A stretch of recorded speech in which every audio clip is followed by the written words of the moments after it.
We tell little kids that they can be intergalactic zookeepers or even princes that travel the world fighting dragons. We encourage kids to dream up the biggest dream possible and then dream up a dream 10 times the size of that. Why don't we tell kids to give up their dreams of being a treasure hunting mermaid and tell them to be something more reasonable, like an accountant? It's because maybe we tell them that if they can do anything, they will grow up with the drive to do everything. But we miss the opportunity to remind ourselves just how big we can dream. More than that, we forget to remind ourselves how honest we can be, or how compassionate we can be. All characteristics we never fail to teach children. Hi, my name is Danielle Effely, and every Sunday I help out with the first grade Sunday school class at being a Presbyterian. I help make name tags, I play with the kids, I lead activities, I ask them about their week, and every week I never fail to be amazed with how much love these kids show. They give hugs instead of saying hello, they include everyone in the class in every single activity, and all they want is for everyone to be happy. Whether it's playing a game of Down by the Banks or simply walking up the stairs, everything they do with kindness. And every Sunday, we teach them lessons about forgiveness or inclusion or something of the same. And after a while, it hit me. Their ability to do what they do is based on what we teach them. It's based on their lessons that revolve around being a good person. Whether it's the TV shows that they watch, or the books that they read, or even the lessons in the classroom. We teach little kids to value these characteristics above all else. It makes sense because we're giving them a foundation to learn off of, expecting that soon this would become common sense, and that we wouldn't have to teach it beyond elementary school. For example, when I was in 3rd grade, I was given a tube of toothpaste and told I could do whatever I wanted with it. So, naturally, I squeezed out all the contents onto the table in different shapes and patterns. And then, when I was done, my teacher asked me to put all the toothpaste back into the tube. Of course, that's impossible, and frankly pretty messy.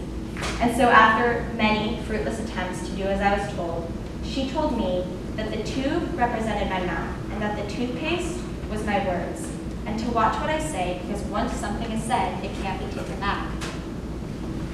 As you grow, you take on new lessons and challenges to learn more. But when we stop being taught gratitude and generosity and so much more, it tends to recede from our everyday lives. So how can we remind ourselves what's important? How can we keep these lessons as a part of our lives, even though we are no longer taught them in a classroom? The equivalent of being taught the importance of these traits, I believe, is giving back. Volunteering not only helps others, but it reminds you who you want to be. Just as I believe we don't actively make use of compassion or honesty as we should, we don't volunteer as much as possible. The average American spends 1,404 hours watching TV per year. We spend 328 hours playing video games per year, and 115 hours reading per year. And yet we spend only 32 hours volunteering per year. And this number is continuously decreasing as others increase. Now we all have our priorities, and we are busy, busy people.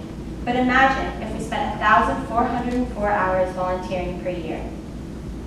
For me, volunteering gives me the opportunity to take time to reflect. I am forever grateful for the time that I am given with these kids. They allow me the opportunity to live outside my bubble just for today. We spend so long thinking a certain way, while kids think so simply. It is like a breath of fresh air. It gives me a chance to look beyond the perspective I have and obtain a more open mind. And though our lessons have advanced from compassion to calculus, we still need to incorporate these timeless components into our everyday lives. The key to success here is to get involved with the community, talk about it with your friends, get out and help others, express these lessons to everyone. Teach them too.